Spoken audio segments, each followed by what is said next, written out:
Are you looking for inspiration on a daily basis? Well, check out Deal to Heal Teas. With our inspirational teas, you're sure to find something that will inspire you. Just go to dealtohealteas.myshopify.com. That's Deal to Heal Teas. Get some inspiration in your situation. Wear inspirational tea and be inspired all day. That's Deal to Heal Teas at dealtohealteas.myshopify.com.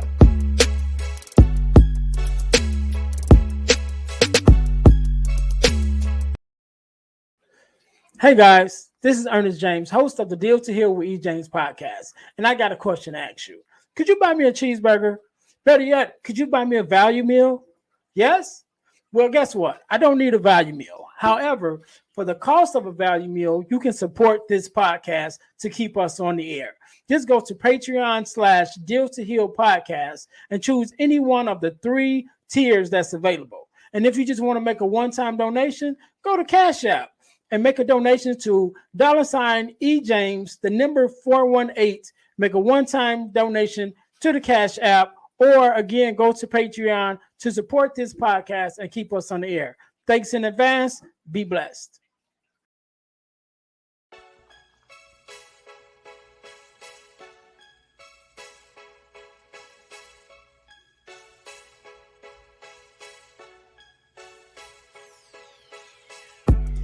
Welcome to Deal to Heal with E. James podcast. On this podcast, my guest and I will discuss topics and ways to help us to heal in every area of our lives. I believe that everyone can live a life that is happy, healthy, and whole. So I'm on a mission to help people to deal, heal, and fulfill. Deal with your problem, heal from the pain, and fulfill your purpose. Thanks for tuning in. Let's get to it. Welcome to the Deal to Heal with E. James podcast. I'm your host, Earnest James, and I believe that everyone can live a life that is whole, healed, and healthy. And therefore, I'm on a mission to help people to deal, heal, and fulfill, to deal with your problems, to heal from the pain, and to fulfill your purpose. Welcome again to the Deal to Heal with E. James podcast. If you haven't already, please listen, like, subscribe, and share to our platform on all your social media platforms. Definitely our YouTube page. We definitely want to get those numbers up. Also follow us on Facebook, where we can interact with you more directly on a day-to-day basis, so you can keep in tune of what's going on, what we have coming up, events, webinars, all kinds of things. So definitely want to follow us on our YouTube, on our Facebook page, as well as our YouTube page, and also follow us on your audio podcast distributors, whichever thing that you want to listen to us on. So, guys, also I'm going to tell you guys how you can win $100 from the podcast. It don't cost you anything, but you got to stay to the end in order to get that information. So, again, thank you guys for tuning in to the Deal to Heal with E. James podcast. And today, just like any other day, we are blessed with a guest. Miss Sara, how are you doing? I'm good. How are you? I am great.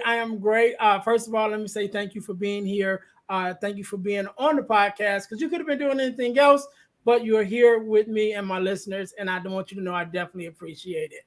Well, it's funny you say that, because I'm actually here. I'm not at home. I'm in San Antonio at a legal conference, but I'm excited to be here. I've been excited to talk to you since I saw your page, so I'm excited for today. All right. That makes it even special, because that means you actually took time out to be here from your schedule, and I definitely appreciate it. So don't want to hold up too much of your time, so let's jump right into it. Miss Sara, tell my listeners who you are and what it is that you do. So my name is Sara Vargas. I'm an attorney here in the state of Texas. I practice family law and criminal defense, but primarily family law, like 95% family law. And I'm actually just, right now on a journey of finding my dad and healing from those kind of pains of him being absent and being alienated from him. And so part of that journey, God put it on my heart to share it with other people, and hopefully other people can learn from it or relate to it as well, and understand that they're not alone in what they're going through. So, yeah. All right. So, Sarah, I came across your page some time ago, and I seen it. I seen your story. I was very interested in it, and I know I told you, before we started recording, that I actually purposely stopped following just so I could get, the whole details and really be open to having, hearing your story directly Yeah. from you after you agreed to be a guest on the podcast. So I'm very happy that you're here. I'm very happy to be able to hear your story. So let's kind of go back to the beginning of as far back as you want to go to where this journey actually started at. And I know, as far as you starting sharing your story on social media, probably was a couple years ago, but definitely the background of the story definitely started before then. Oh So yeah. as far back that you want to share, Yeah. just take us back a little bit of, who you are and who were you before you started this journey, and even what even prompted you to go on this journey. Yeah. So, I mean, just for context, I'm 27 now. And I would say that the first like strong memory I have on this journey was when I was turning 8. It was my 8th birthday. But even before then, it probably was about first grade, maybe even kindergarten, when I started to actually realize and remember asking a lot of questions. And I think um, part of that was because I was starting to see other kids with their dads, or dads coming to pick up kids, or we would have the donut with dad days and my grandpa would show up or something like that. And so that kind of was the first start for me on this journey of starting to ask questions like, well, why isn't my dad here? Like, who is my dad? What happened for him to not be here? And then I think just kind of as I got older and closer to my 8th birthday, I just started being persistent with my mom. Like, I don't want nothing else for my 8th birthday. I told her, I don't want any gifts. I don't want any Barbies. I don't want anything. I just want to talk to my dad. And at that time, she told me that she got in contact with his agent in Brazil. And then, she came down, handed me the phone, and he's like on the phone. And that was my first memory of, ever talking to him, ever hearing his voice, ever, getting to know him at all. And I just remember, like, the one thing I remember the most from that conversation is being like, what is your favorite cereal? Because I was 8 years old. Like, cereal was important to me. So I was like, what is it? And he said Cheerios. And so after we got off the phone, I was like, Mom, we got to go to the store right now. We're going to send my dad some Cheerios. Like, he's in Brazil. We got to help him out. Like, all this stuff, like, just my 8-year-old brain was not really comprehending. But I was really excited after that conversation to, continue building a relationship with him, but that didn't really happen.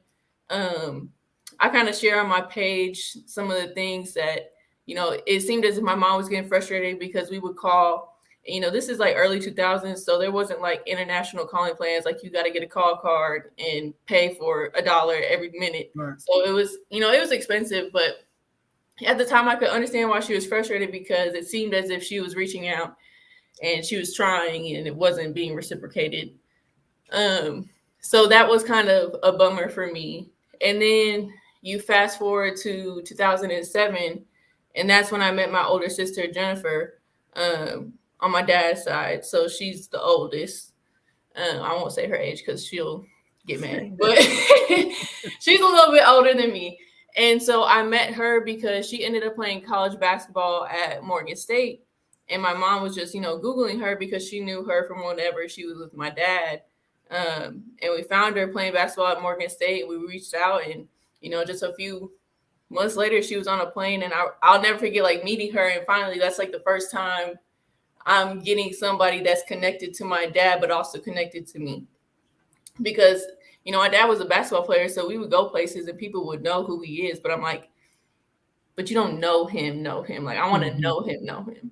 Right. So I started, and it was good having my sister, because I finally had somebody to talk about what it was I was feeling and experiencing, and like how I truly felt, and actually be understood, not just listened to. Like, she could understand and relate and, give me advice. And I didn't even have to say what it was I was feeling because she already knew. So that was good to have her.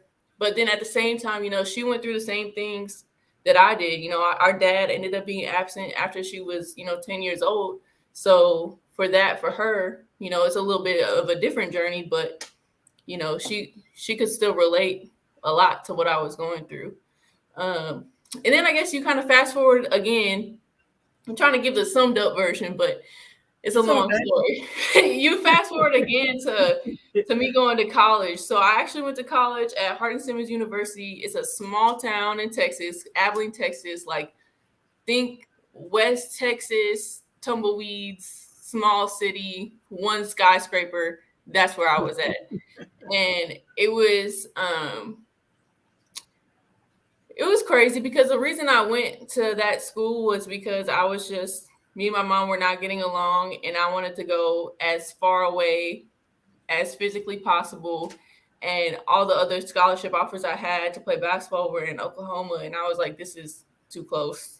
This is driving distance. Like, I need a flight. And so I ended up going to Abilene, Texas, which at the time was about like 6.5 hours away. And it was my freshman year. I was getting goosebumps telling this story because it's so crazy. But it was my freshman year, and I was playing basketball, and the men's team was having like a boot camp during preseason.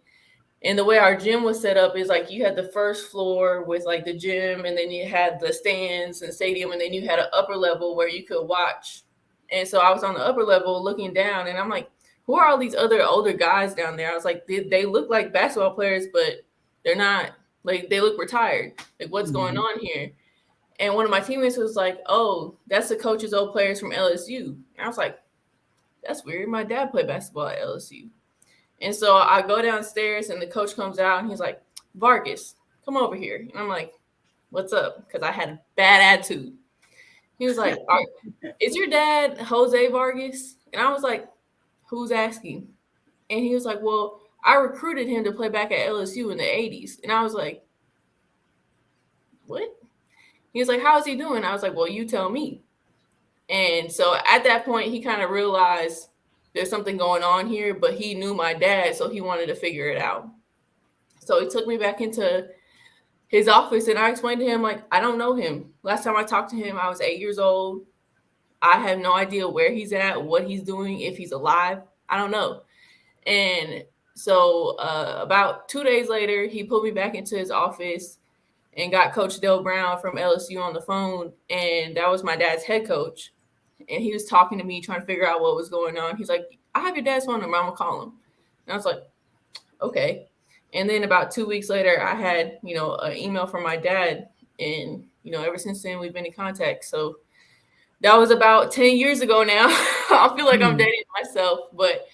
And I mean, I feel like that was almost the beginning of the story in a way, because just us being in contact alone wasn't enough, because there was so much we had to talk about, we had to go through. And he lives in Brazil. It wasn't like I can just up and go see you. Like, I'm a broke college student at the time.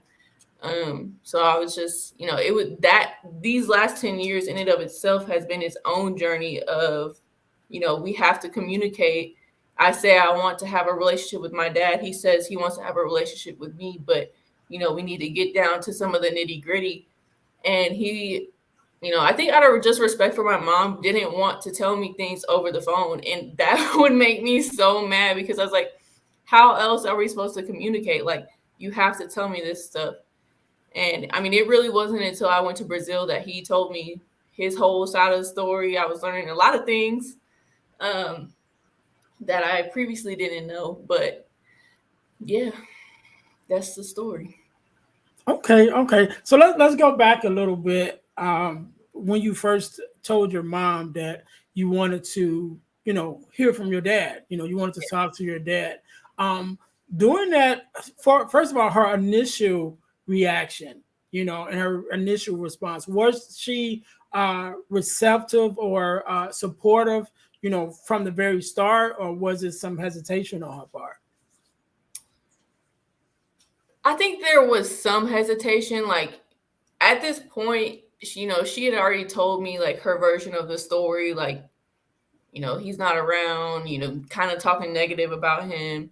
But when she saw how persistent I was, because I mean, you can ask anybody who was around me as a child and they're gonna say Sarah was stubborn. And I'm probably still that way now, if you think about it. But I like was relentless and like me wanting that. And so I think it almost was more so like she just wanted me to stop asking. So finally she was like, okay, if she's asking this much, maybe we need to work something out. But I think even after I talked with him, and I think I talked about this in one of my videos, was like after I talked with him and he wasn't calling back, or he wasn't picking up when we would call, and seeing the frustration that she had and seeing how she was reacting to him not picking up, or like the things that she was saying, it was so negative and it was almost hurtful to me, because I was like, well, if you're talking that way about him, like that's my dad, so are you talking that way about me too? Like, I don't know. I mean, like, granted, this is my only phone call with this man, but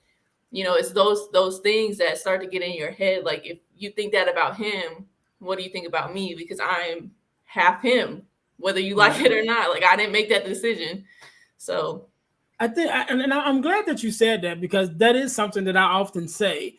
But it's different that now someone who's actually in that position can say, yeah, this is actually how I felt, because that is definitely something that I talk to when I talk to people about, especially that part of it, talking negatively about the other parent. I'm like, this is how your child hears that, but it was from my own point of view. So right. It's definitely encouraging to me, to hear you say that, because like, okay, I was right, Yeah, no, but, and you're definitely right. But it's also like, if we're bringing this all the way full circle now, like with me being a family law attorney in Texas, that's like a standard injunction during divorces or, suit affecting parent-child relationships, is you cannot talk negatively about the other parent or the other parent's family in the presence or within the hearing of the child. And there's a reason for that. It's because of the psychological effect it has on your kid. Like, and I tell people, we want to keep the peace, but you gotta help your kids along the way too. So right. And so I was thinking about it, and so the reason why I asked you that, because just as a parent, I have one biological child, which is my daughter. My daughter's 19 now, and so having divorced and separated, my daughter actually lives in Texas. I'm in the Chicagoland area, so I was very adamant about, okay, definitely keeping the peace, in between us or whatever. So I can't speak on what her mother said or didn't do, because I wasn't around. But I definitely made it a fact and a point never to say anything bad about her mom, no matter what. Even when there have been times during conversation with my daughters, like, well, mom said this, as far as you or whatever, and I'm like, if that's how she feels, that's how she feels, or whatever, So it was never a comeback, a negative comeback. But I think I try to see it from the other side also, and not necessarily about the negative speaking, but even where in the point where your mom may have been somewhat hesitant, because again, you're 8 years old. So, let's just say around about 8 years had passed, and so it's like, okay, do I open this door? You know what I'm saying? And I don't know how it's going to be received. You know what I'm saying? And not so much from how it's going to be received from her, but how it's going to be received from you. Okay, is it going to open up this door of, expectation only to let my child down? And so I try to make sure that, I look at it from both ways. And that's why I asked. So I'm glad that she was able to at least take that first step and to make that phone call. But then I can imagine, even like you said, after that phone call, it was some time period, before things really progress. And so, as a mother, you're kind of feeling like that's what I didn't want to happen. Now the expectations been open, and, the stories have been shared, or just the hope that's been given to my child, that now seems like it's not gonna, it's not going to follow through. So I Yeah. definitely try to look at it from both spaces. So when you were actually able to talk to your dad a little bit, I always say, no answer is going to be there's no answer that's going to make it right. There's Right. no answer that's going to make your child be like, oh, okay, now I understand. Cool. You know what I mean? Because especially in this time and in this, I mean, I know this was a couple years ago, but still, I still believe that there are ways of doing things. Yeah. And so there is no answer that he could give that's going to make it like, oh, okay, I get it. You know what I mean? And even I take that with myself. Yeah. Even though I was in my daughter's life, but even to the point of, okay, yeah, you was here for a time, but why I can't get more time? You know Right. what I'm saying? Things like that. So it's never really an answer that's going to make her be like, oh, okay, I get it. You know what I mean? Especially from a child's point of view, because it's like, look, all I care about is you being around and you're not Right. here. Right. So I'm sure that question came up because that's always a question that the child wants to know. So was your dad able to answer it at least in a way that made you comfortable? Yes and no. So there's parts of the story that I'm gonna keep under wraps just Mhm. because, at the end of the day, these are my parents, and especially my mom. Like, I don't talk to my mom now, and the reason for that is just, right now in my life and the kind of the things that have happened, I'm not at a place where I can keep emotionally checked and still be around you and have that. So it's kind of like I just gotta love you from a distance, and Mhm. you're my mom, but I gotta take that out. But with my dad, in answering that question, there was so much going on. But it's also, you got to understand too, is like throughout my life, I've had people giving me little pieces, little like, oh, well, this is what I was told happened. This is what I was told happened. And so I started putting little pieces together. And you also got to remember, I'm an attorney.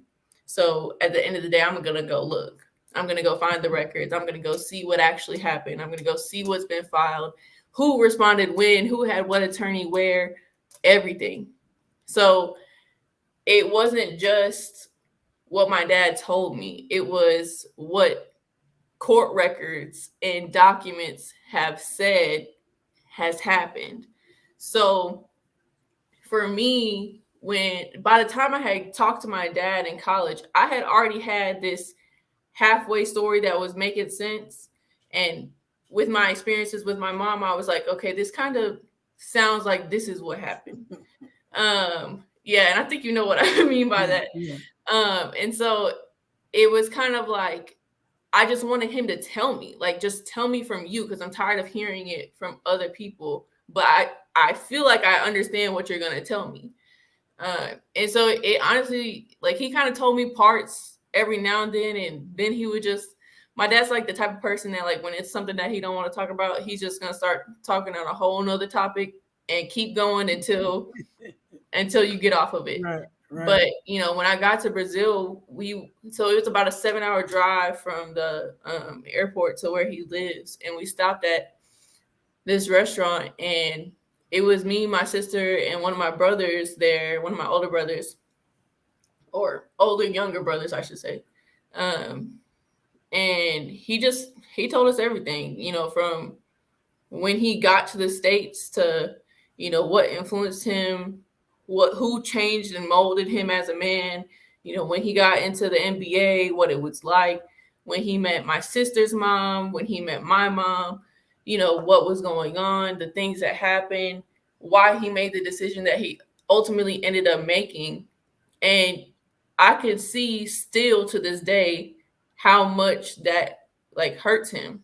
And for me, I had already understood way before that conversation what happened and why he made the decision he did, because of, the things I had went and got myself, Mhm. court records and stuff. So I already understood it.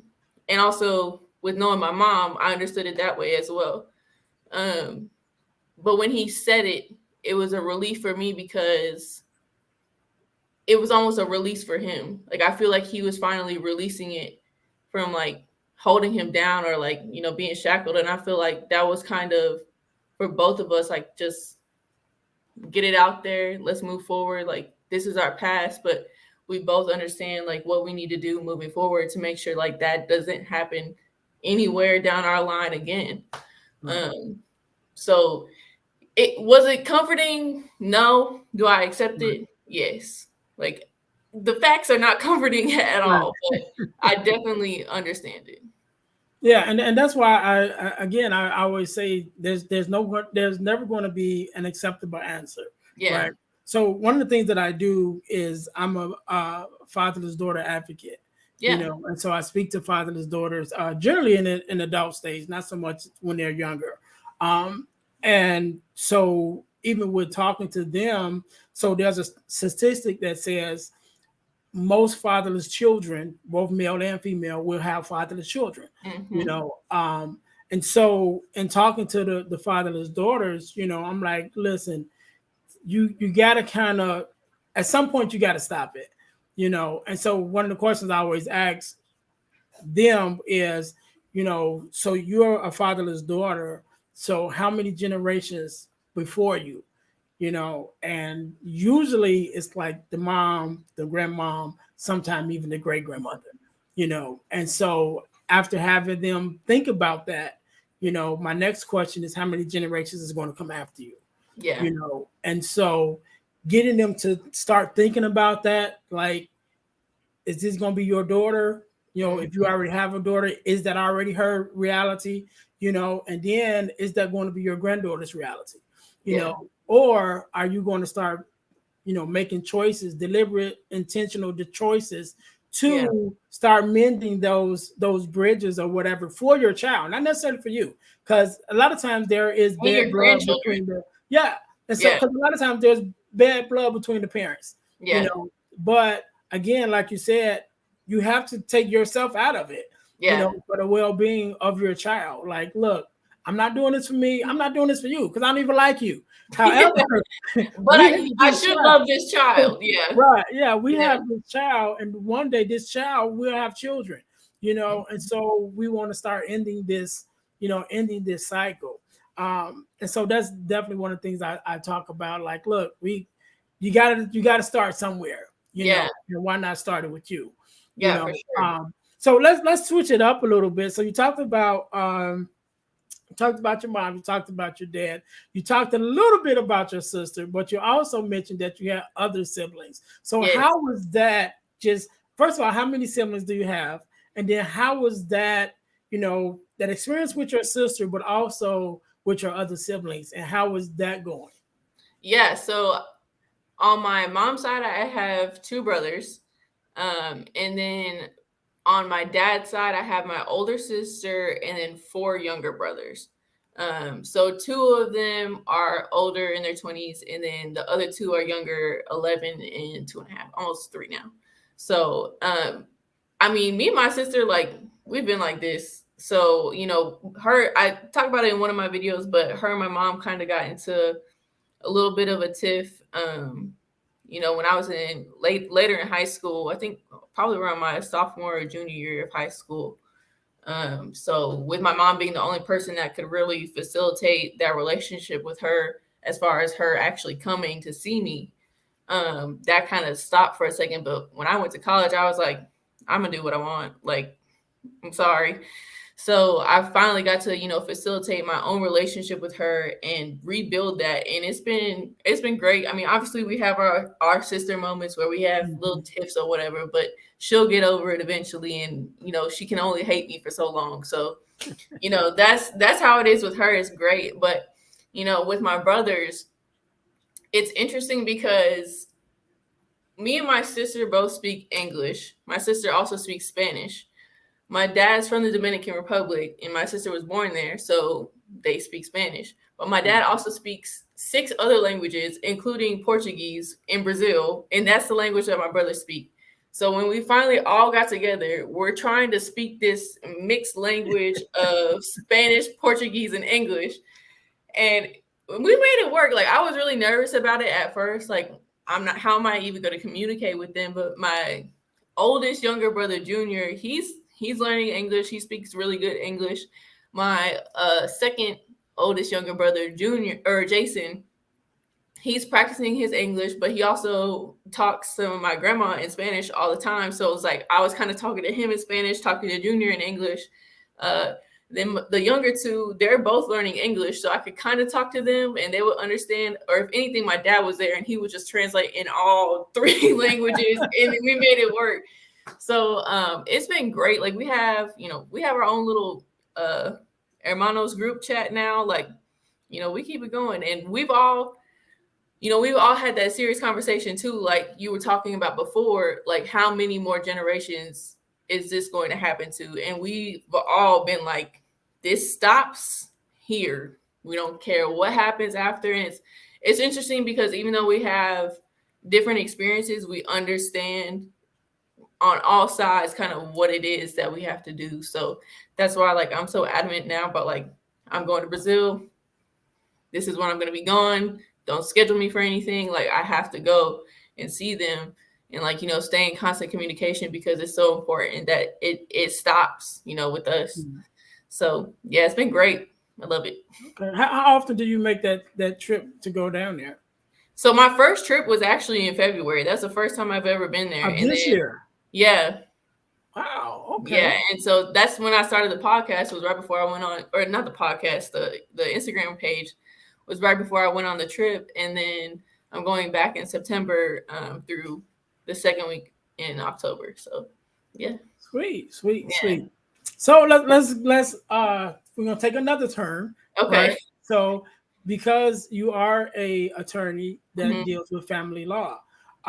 So my first question was your personal experience one of the reasons that you got into family law, or did it just turn out that way? It actually turned out that way. So all through undergrad, I wanted to be a prosecutor. And then I got to law school and I did an internship and I kind of got to see behind the scenes, you could say. And I was like, yeah, there's no way. There's absolutely no way, because my mouth cannot be controlled sometimes. And if I say no, that's the end of it. Like, and, just seeing kind of like some of the deals that they were making. And for me, in undergrad, I went into it thinking like, oh, I'm going to be the prosecutor and I'm going to make change. I'm going to, make sure that we're having fair sentences and all these things. But then you can be that prosecutor all day long, but at the end of the day, you're not the elected official. So somebody's above you. And when they say yes, you have to follow that. And I was like, that's not for me. So then I switched in law school to wanting to do criminal defense. And so that's where I got the internship in law school with the boss I have now at the NOG law firm. And I started off as a criminal defense intern, but then he also has a family law practice. And so the family law side, they needed help, with drafting and things like that. And the criminal side, there's not so much drafting. And I was like, well, you know what? I'm in a family law drafting class right now just to fill my schedule. I know how to do these. I have the forms. Why not? So I start, getting into it. And like one of the very first cases I had as an intern involved like Indian Child Welfare Act, which most people don't even know exists, but it's essentially saying CPS has a higher burden whenever there's an Indian child or a Native American child involved in the case, because of there's a whole federal background, but I won't go into that. So then I was like, this is kind of interesting legally. I kind of like that aspect. And then I had another case involving grandparent access and grandparent rights. And I was like, this is interesting as well. I like this. And so it kind of just kept evolving into me getting deeper and deeper into it. And now looking back, I was actually just talking about this with a lawyer this morning, was I feel like it was kind of put on me because this is where I was supposed to be, because I had a trial for a criminal case that I had. And I truly believed that my guy was innocent. Like, I didn't doubt him for a second. And going into that trial, I was so nervous. Like, I didn't sleep for that whole week. And I was just like, thank God we got a mistrial on it. But it was just kind of like, is that actually for me? Is that what I'm supposed to be doing if I'm not feeling that comfortable doing it? And then, with the family law stuff, it's not that way. And I feel like there's times where I can talk to my clients and be like, I've told my clients my story sometimes and just be like, hey, look, we don't have to do all this. And I feel like when I talk to them, they listen to me because they understand I'm not coming from a point of like, I'm your attorney, I'm above you. Like, I'm trying to help you mend your family. So hopefully your kids don't have to go through what I went through. Or if you can relate with me as far as what I went through with my dad, let's do better. And so they understand I'm actually, trying to help them and their family. So I think, as far as family law, I think it just kind of fell on me. It wasn't anything that I ever in a million years thought I would be doing, but it definitely gives me, that sense of justice. And sometimes, even now I have cases and I feel like, I feel fulfilled because I feel like I advocated the way that my dad needed to be advocated for back in, the 90s. So it's good. It's good. Yeah, and I'm listening. I'm just listening to you, and I definitely agree. Like that's where you're supposed to be, you Yeah. know. And I'm listening to you talk, and I know before we started recording, I had asked you about had you start writing a book or whatever. Yeah. But I definitely would encourage you to do that, because just because of the dynamics of your story, because oftentimes we hear about, the story about the broken family. And so it's a story that's often heard. But now with you to be able to not only have that story, but like you said, to be able to share that story with parents that's in the midst of it, Yeah. from a legal standpoint, but then also from a personal standpoint, to be able to Yeah. say, look, this is really what you're doing to your child, Yeah. and to be able to open up their eyes. And I think that, which is one of the reasons I had you on, because I'm like, this story needs to be told, these truths needs to be told, and we need to be able to hear it from the child, Yeah. that hey, this affects us just as much as it affects you, even more so, because Yeah. as an adult you can make whatever decisions you want to make and move how you want to move, and because it's your decision, you're justified in that.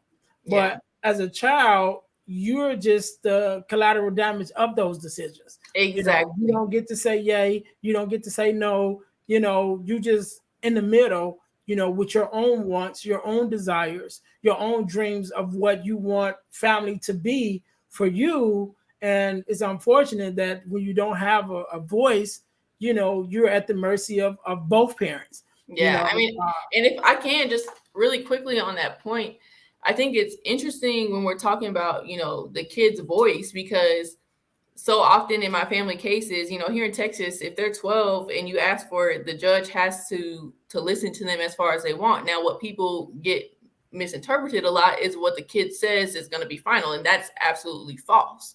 It is a factor. It is a consideration point that the judge takes into consideration in the final decision, but it's not the end all be all.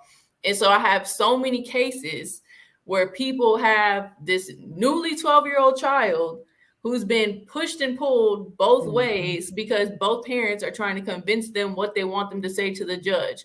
And judges know. I'm here to tell y'all right now, judges know when your kid has been coached. They know. They've been doing it long enough. They know when your child has been coached. And if it's found that you're coaching your child that much, it may go the exact opposite way of what you think. But it also, in my opinion, it thwarts their thinking process about what they actually want. Because if we're thinking about, at least for me, I'll talk personally, for me, saying what I wanted for a family, that didn't start until recently, because my solution as a 16, 17, 18, probably up to 20, was just don't have kids. Then you don't have family, then you don't have to deal with it. But that's not really the solution, because we have to figure out how we're going to fix what our mindset is and why we think that way, and heal all these traumas that we've been through as far as being either alienated or pushed and pulled, to then figure out what you want for your family. And sometimes it's hard because you have never had an example of what it is that you want. And, I'm so grateful for me growing up. I have had so many great friends in my life, and In Memphis, I call them my nana and papa and my mama and my sister, because they might as well be, because they take me in as if I'm their own child, no questions asked, like hands down. And that's the family I want. And I got to see an example of that. But there's so many people like you're talking about that, how many generations does this have to continue where they have not seen that example of a family? That's all they know in their family is the brokenness. They haven't seen what it can be. So they don't know what it is that they're wanting. So they're just mirroring what they've seen. So I think it kind of goes both ways. It's not even, what the child wants. It's the child doesn't even have an opportunity to figure out what it is they want for themselves. So that's my soapbox. Yeah, no, and I agree with you 100%, and that's why I was kind of going that way, because, like you said, the child is at the mercy of the parents, and they only know what they've been exposed to, and sometimes with the trauma that the parents have lived through, and sometimes still living through in the midst of trying to raise this child. Now this child is going through other traumas outside of just the brokenness of the family, but then we're going through sometimes poverty, sometimes broken relationships, new people coming in and out, all of these traumas that's are making an impression on the child as they get older. And again, when they start thinking about what do I want as a family and what does family really mean to me, they can only draw off the experiences that they had. And then sometimes like yourself, it's like, yeah, all of that. No, I don't want no parts of it. Y'all can keep that over there. Right. And so that's why I'm adamant about, even with the fatherless daughters that I talk to, like, you have to look out for if there's no mending with the father, it's still your responsibility to make sure that your child has a positive father figure in their life, to still be able to instill those values that they should be receiving from their father, that for whatever reason they're not, but it's still your responsibility to make sure that they have that, so that it cuts down on the trauma and the things that they grow up with experiencing and feeling, and especially with our young girls and their emotions, of being able to even operate and even hold a male-female relationship, not even just talking about romantically or anything like that, but just knowing how to interact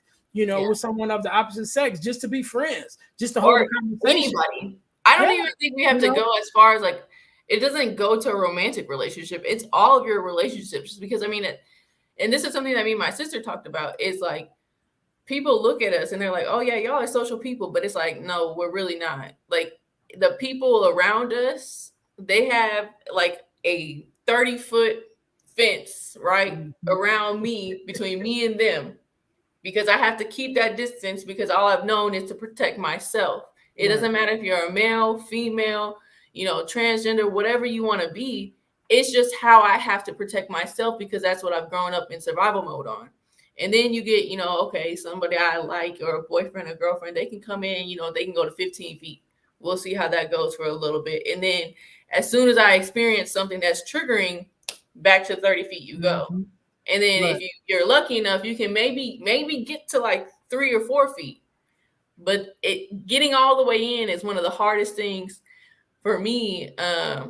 Still with going through everything that I've gone through and kind of going through my own healing journey, is accepting people, letting them in, not having so many walls and fences and boundaries. Well, not boundaries, because I think boundaries is a good thing, but the unhealthy stay at a distance. I think that's the thing, with this alienation stuff and just toxic parenting and unhealthy relationships being shown to your kids, that you're teaching them, because kids have to survive too. It's not just the parents, and the way they learn to survive is something that carries over into adulthood. And if you don't go to therapy, or if you don't go on a self-healing journey, then you're not going to realize that, and you're not going to fix it, and it's going to carry over to your everyday life, and then to your kids, and then they're going to learn that survival method and pass it down to their kids. So Yeah, 100%, 100%. I agree. So, one more thing, I don't want to keep you too long, so we go. But one more thing I wanted to talk about because you're in family law. I just want to Mhm. talk a little bit about, the advances of the law. Because in Indiana, also in Illinois now. I'm right out of side of Illinois, Mhm. still in the Chicagoland area, but one of the things we talk about alienation and we talk about child support and co-parenting and everything around that, one of the distinctions that has been made now is, when we just talk about parenting time, it's like, okay, Mhm. you cannot withhold your child from the other parent. It's against the law. Um, Now, not only is it against the law, but it's against the law and it's not contingent on whether they're paying child support or not. Right. Because that was always a thing. It's like, well, he wasn't paying the child support, so I didn't let him see the child. Mhm. And Mhm. so Good God. despite his circumstances. You know Yeah. what I mean? And it was like, well, now it is a law, at least in Illinois. I think it's in Indiana now, but I know it is in Illinois, Mhm. like that have nothing to do with each other. For You know what I sure. mean? It's So that those way in are two Texas too. different situations, two different laws. Yeah. You are Mhm. to make sure that the father or mother, have their parenting time. The father or mother is also supposed to pay their child support. So Yep. just because they're not upholding their part of the agreement does not give you the right to also, you know, not do your part. Right. And that was something I don't know what the law is in Yeah, Texas. no, it's the same. And this is also a reason why whenever I hear somebody say that marriage is just a piece of paper, I like internally cringe and want to like it's like hearing nails on a chalkboard to me because it is absolutely not just a piece of paper. It's not just a formal process. You are think of it as like signing a lease as a co-signer with somebody for everything, for all you do. And in Texas, you're signing them up to have half of your money, or even in some cases, more than half of your money, more than half of your retirement plan. All these things that we think about as individuals, that's not how it is when you're married.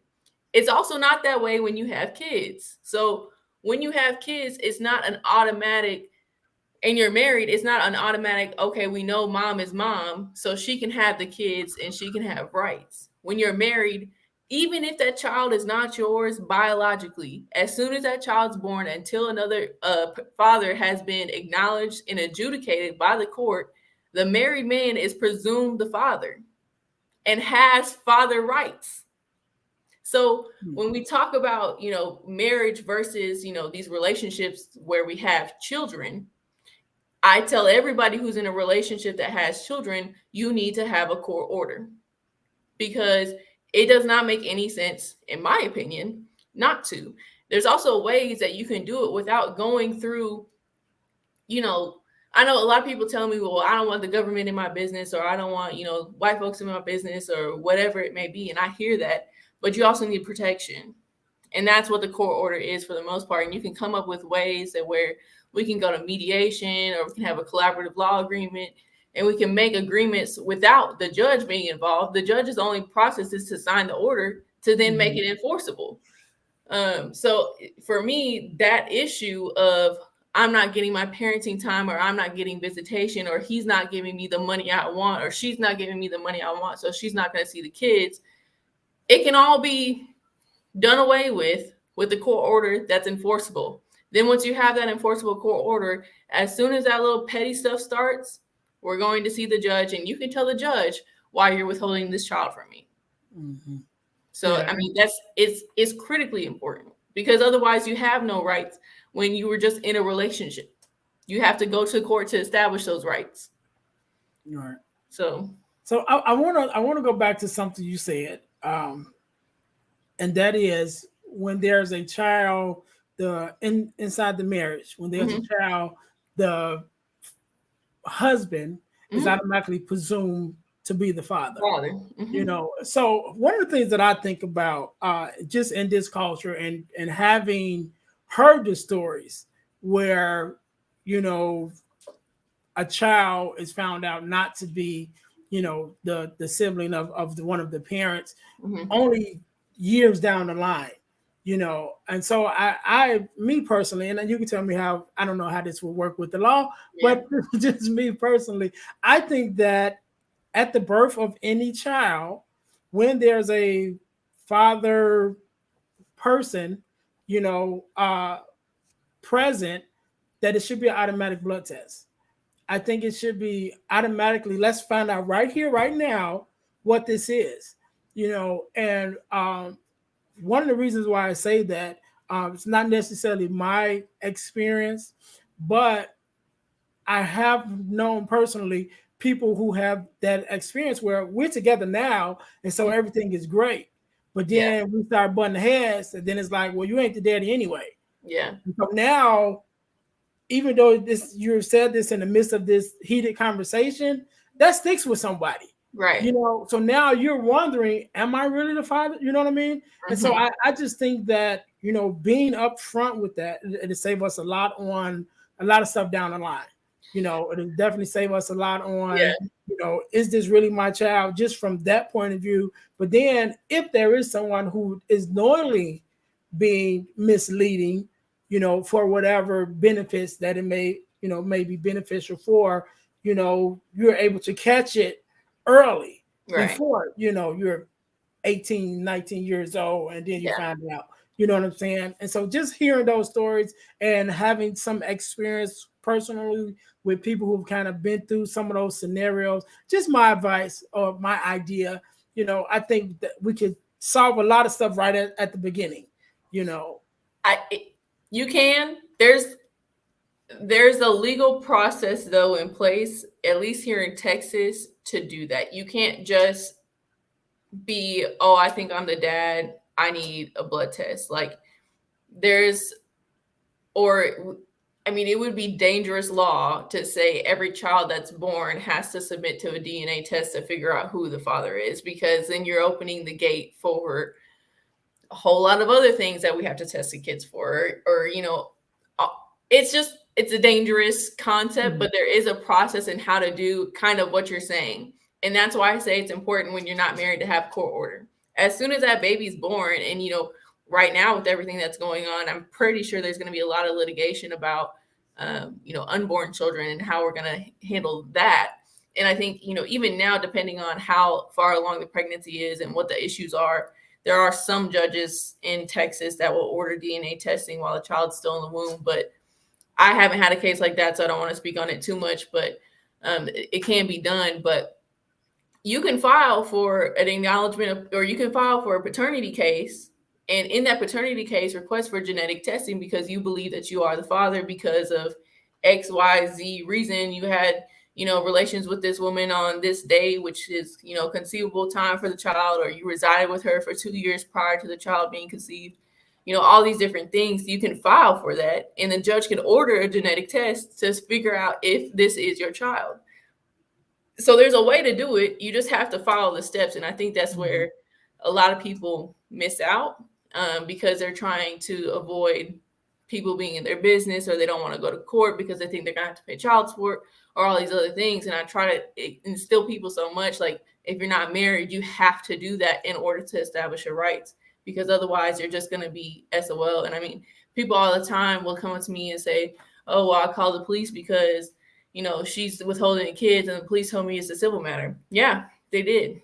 Because even though in all of our family orders, and I'm sure there's plenty of family attorneys that agree with me, it is so frustrating. In our orders, we say that if you violate this, you're subject to going to jail, or you're violating the law, or all these different things, that a police officer may act upon the order and enforce it. And they don't, because it's a civil matter.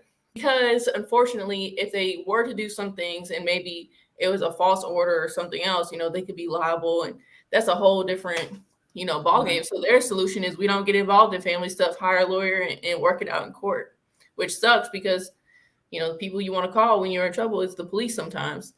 So it's dangerous to just say every child needs to be DNA tested. But you have to contact a lawyer and follow the process in order to get that done. So you can know right away. We don't have to wait 18, 19, 20 years to figure out if this is my child, or wait till you've paid 18 years of child support and now you're stuck to dad. Because I mean, also here in Texas, the law says that there's a 4-year statute on requesting a DNA test. So you have 4 years. Now that can be told if there's fraud or something like that. But if you wait till the kid's 16 and, you know, doesn't really, you think that she's not really looking like you anymore, like you can't go get a DNA test at that point and say, hey, I've been paying child support all this time and I'm not even the dad. The judge is going to say, well, guess what? You're still the dad and you're still going to pay child support. Like, and it sucks, but. Yeah, because at that point, it's like you've assumed this responsibility. Right. So whether you're the father or not, you've taken it. Even if you didn't assume it knowingly, you didn't dispute it either within 4 years of time. So but if we were married, we wouldn't have these issues. So, you know, it's just, it resolves a lot. But, you know, I think that is a place where the law needs to catch up a little bit, is how to deal with, you know, kids being born out of wedlock, because I think it's probably more common at this point than kids being born in wedlock. So, yeah, I'm fortunate. Miss Sara, I'm so glad to have you on. I've definitely enjoyed this conversation. I've definitely enjoyed hearing your story. I want you to have the last word, you know, to leave us with something, word of wisdom, word of advice, whatever you decide, and definitely give us your social media handle, so those of us who haven't caught up with the journey can still be able to follow you and you know, see how things work out. So I'll give you a minute to think about that. To my listeners, thank you guys for tuning in. Thank you guys for listening to Deal to Heal with E. James podcast. And I told you guys I was going to tell you how you could win $100 from the podcast. And so here it is. You can win $100 from the podcast by entering our super subscriber contest. What does that mean? What do you have to do? All you have to do is subscribe to our YouTube channel, to our Facebook page, and to our podcast on Spotify. After you've done those three things, text the word WIN, W-I-N, to the number 866-326-0730. That's 866-326-0730. And that automatically enters you in our super subscriber contest, where you can win $100 just for doing what you do anyway. You listening anyway. You watching anyway. You might as well subscribe and show us that you really support the podcast. We definitely would appreciate it. And the contest is random and it's ongoing, so it never stops. So once you're in, you're in. So you always have the opportunity to win $100 just by doing what you're going to do anyway, which is listen to the podcast, because we got a good podcast. We have amazing guests, right? All right. So again, $100 you can win just by entering our super subscriber contest. So that being said, let me get this out of the way. You don't want to move. Miss Sara, again, thank you so very much for being on. I really appreciate it. Really appreciate you taking out the time to share your story. I'm definitely going to be following. Definitely going to be waiting to see when this book is coming out. So I'm going to keep my ear to the street on that one. But again, thank you so very much for being on. I'll let you have the last word. The floor is yours. I appreciate it. I just want to say thank you for having me as well. I think, you know, I didn't really start this with the idea of, you know, sharing it too much or that people would even like it. So, you know, it's good to know that people like it and are benefiting from, you know, me sharing my story. So I appreciate that. My social media handle, I'll start with this, is _finding him. That's on Instagram and Facebook. You can follow me on both of those platforms. But I would say that my piece of advice and the biggest thing that I've learned on this journey is that forgiveness is freedom. I've, you know, been through a lot. Maybe one day I'll get into the facts, but right now I'm not going to. But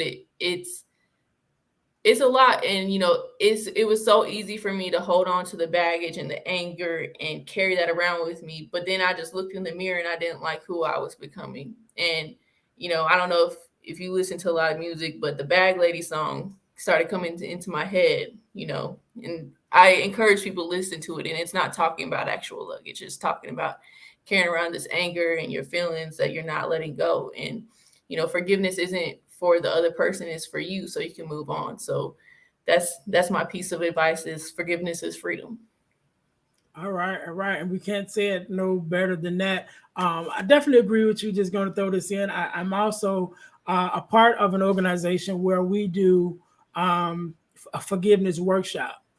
We do it. We just started doing them quarterly. So 4 times out of the year, we have a forgiveness workshop in which we talk about forgiveness, what it is, what it's not, what it means to forgive, others, yourself, and things like that. And so definitely forgiveness is a big thing.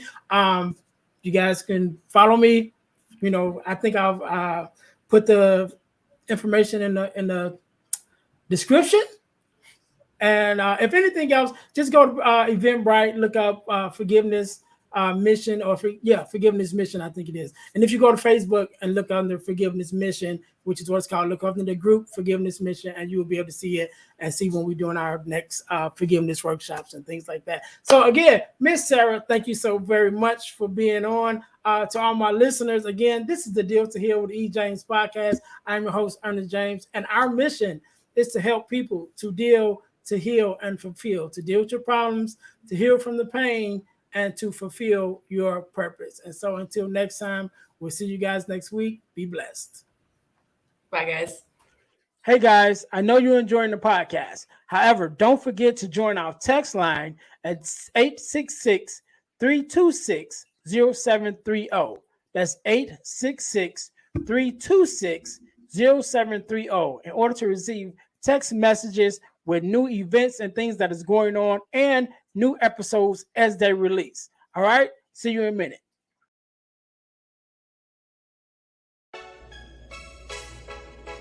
Thanks for listening to the Deal to Heal with E. James podcast. Remember to listen, like, subscribe, and share. This episode has been brought to you by Deal to Heal Teas. Put some inspiration in your situation. Wear an inspirational tea and be inspired all day. Let's go to dealtohealteas.myshopify.com. Remember, our mission is to help you to deal, heal, and fulfill. Deal with your problem, heal from the pain, and fulfill your purpose. Thanks for listening.